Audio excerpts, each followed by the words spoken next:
Okay, I'm going to take you through how we can do a simple coaster design for the circular interpolation assignment uh, for CNC.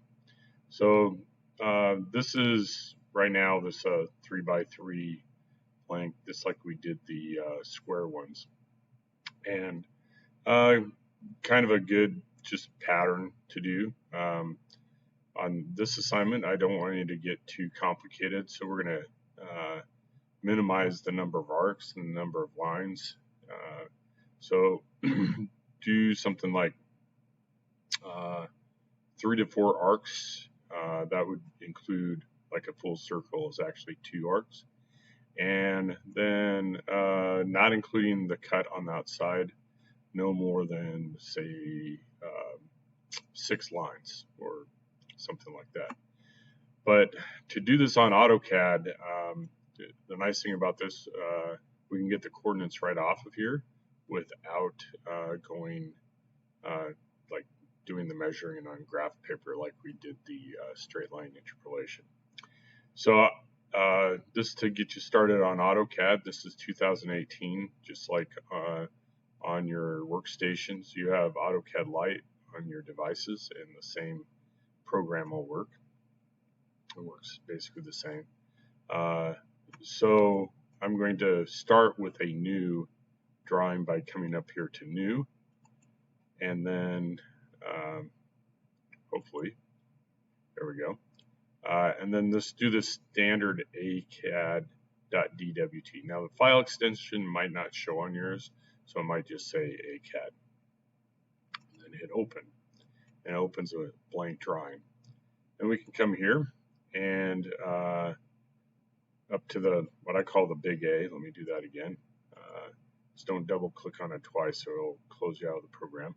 So I'm just going to click on it once and go down here to drawing utilities and make sure that the units is right. It's in decimals, and this is the precision, and yes, it's in inches. So I'm going to click OK. Now this X and Y down here with the green line going up and the red line going over is the origin of this drawing. So this is like our automatic 0, 0. And I'm going to come up here to view and turn off the UCS, which is that symbol there, but we can still see that it's there because it's where the red line or the X line and the Y line also come together. So I'm going to see it's right there. And now I'm just going to scroll in and zoom, and I'm going to go back to home, and I'm going to just do a line, and I'm going to type the coordinates of that line. So since this is 0, 0, we'll just type 0, then hit tab, and then 0, and then hit the space bar or enter, and it's starting the line at the origin.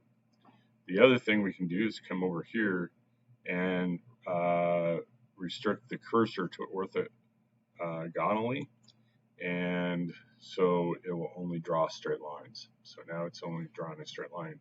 I'm going to go up 3 inches and hit enter.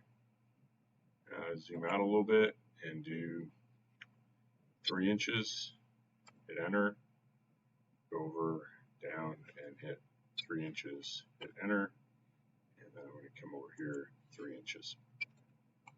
Now, so this is going to be the outline of my coaster, and now I'm just going to put like a geometric pattern on here.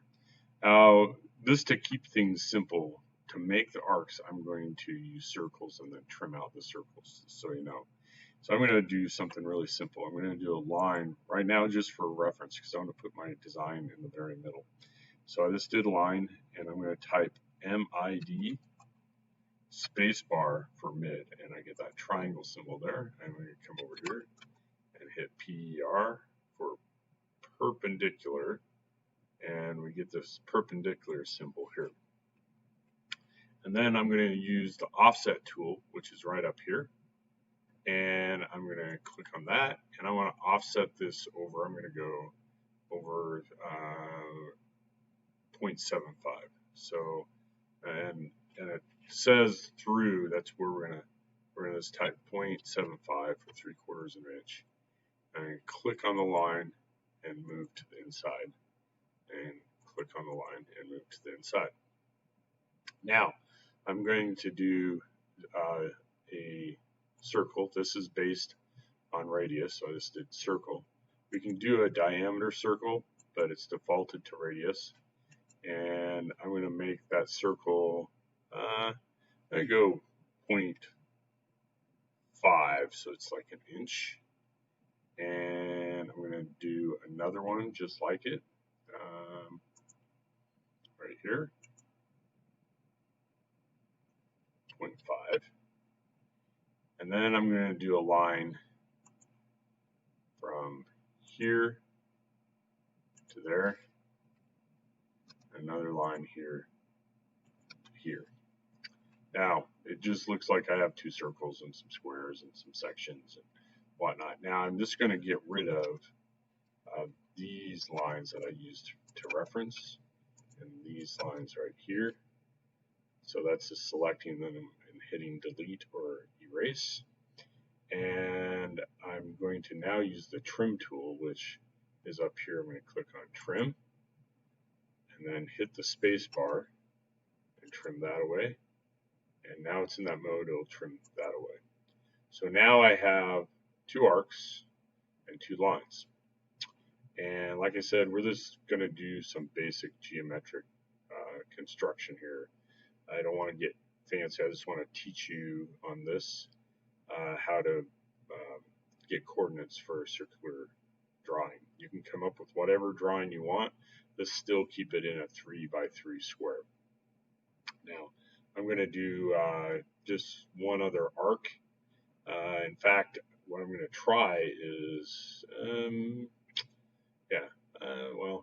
going to bring back my midline here, I think. So I'm going to do L or line, and then type, and actually I'm going to use that center point to snap into it. I'm going to draw it. If I reference the side over here, it's snapping to that. And I'm going to just do an arc instead of a circle. So I'm going to do a center. I think what I'll do is a center. Let me try that again. A center start end. So I'm going to select this. And this is the center, so I'm going to type MID for mid of this line. And I'm going to do a line from here to there. And now I have an arc. Looks kind of like a flying saucer. And I say, hey, I'm happy with that. I want a flying saucer for my design. So the advantage of doing this is when we go to get the coordinates, let's just say I want to know where this line starts, is I can come up here to measure, click on my origin, go up here and click, and down here in this information I have the delta x, which is 0.75, that's 0.75 over this way, see? The delta y, which is 1.5 that way, so we have that coordinate. And the delta z is 0, of course, because we didn't do any z height distances. So that's how we can get our coordinates more easily than before. And some of you might really hate me because I hit escape there. Because we could do it in AutoCAD. But we started off on the straight line interpolation before we even had computers ready to go, and that's one reason why we did it on graph paper. The other thing about this, there's all kinds of things. If I hit the top on this view cube over here, then it all zooms in. I'm just going to go up here and do a save as, and I'm going to call this my flying saucer. If you want to copy my flying saucer, you're welcome to. It's not copyrighted. Hopefully that helped.